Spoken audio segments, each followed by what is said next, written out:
ఎన్టీఆర్ భరోసా పెన్షన్లు పంపిణీ చేయడం జరుగుతూ ఉంది.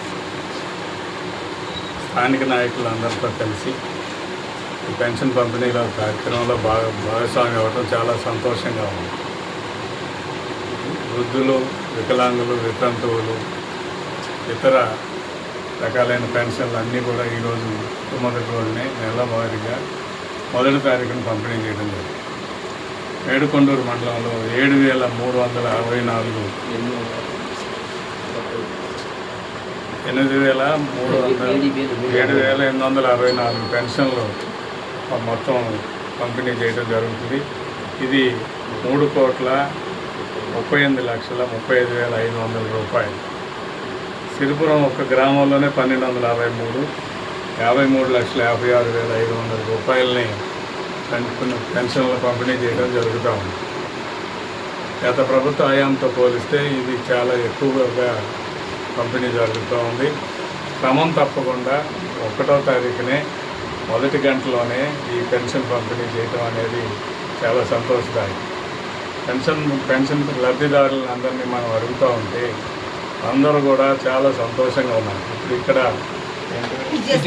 విద్యాసాగర్కి 15,000 రూపాయలు మంచానికే పరిమితం అయి ఉండటం చేత 15,000 రూపాయలు పంపిణీ చేయడం జరిగింది. గతంలో ఎప్పుడూ లేదు. గతంలో ఉన్న పెన్షన్ని 3 రెట్లు పెంచడం జరిగింది. గతంలో జగన్మోహన్ రెడ్డి గారు పెన్షన్ పంపిణీ చేయడానికి సంవత్సరానికి 250 చొప్పున మాత్రమే పెంచారు.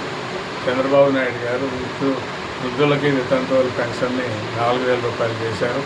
అదేవిధంగా కొంతమందికి దివ్యాంగులకు 6,000, 9,000, అదేవిధంగా 15,000 పంపిణీ కూడా చేయడం జరుగుతుంది.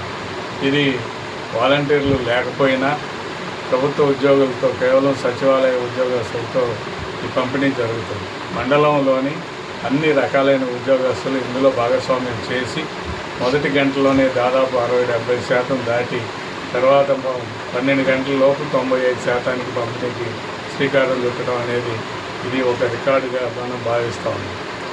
యావరేజ్న 8,000 పెన్షన్స్ ఉన్నాయి ప్రతి మండలానికి.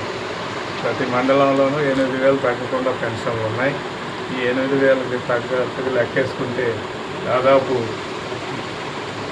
13 కోట్ల రూపాయలు నియోజకవర్గంలో పెన్షన్ల పంపిణీకి రాష్ట్ర ప్రభుత్వం, గౌరవ ముఖ్యమంత్రి గారు, ఈ కూటమి ప్రభుత్వం ఖర్చు పెడుతుందని తెలియజేస్తూ అందరూ కూడా ఏదో ఒక అవసరానికి వాడుకుంటున్నారు, చక్కగా దీన్ని వినియోగించుకుంటున్నారు.